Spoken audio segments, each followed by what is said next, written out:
সারা দেশব্যাপী বিজেপির সদস্যতা অভিযান চলছে। তারই অঙ্গ হিসেবে সোমবার ৭ রামনগর বিধানসভা কেন্দ্রের বর্ডার গোলচক্কর এলাকায় কেন্দ্রীয় বিজেপির সাধারণ সম্পাদক দুষ্যন্ত কুমার গৌতম উপস্থিতিতে সদস্যতা অভিযান অনুষ্ঠিত হয়। এছাড়াও এলাকার বিধায়ক দীপক মজুমদার, মণ্ডল সভাপতি তাপস দেব সহ অন্যান্যরা উপস্থিত ছিলেন। সদস্যতা অভিযানে অংশগ্রহণ করে বিজেপির কেন্দ্রীয় কমিটির সাধারণ সম্পাদক দুষ্যন্ত কুমার গৌতম বলেন, দেশের প্রধানমন্ত্রী নরেন্দ্র মোদী গত ২রা সেপ্টেম্বর সদস্যতা অভিযানের আনুষ্ঠানিক সূচনা করেছেন। এই কর্মসূচির লক্ষ্য হল ৬ বছর পর পর পুরনো সদস্যদের সদস্য নবীকরণ এবং নতুন সদস্য পদ গ্রহণ।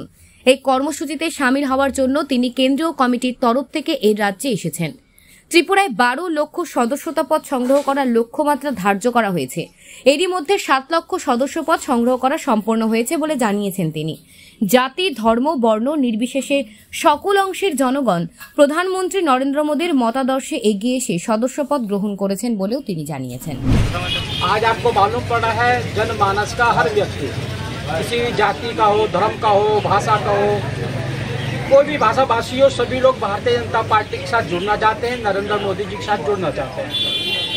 क्योंकि मुझे भी, मैं सह संयोजक हूँ ऑल इंडिया का, इस कारण से त्रिपुरा आने का मौका मिला।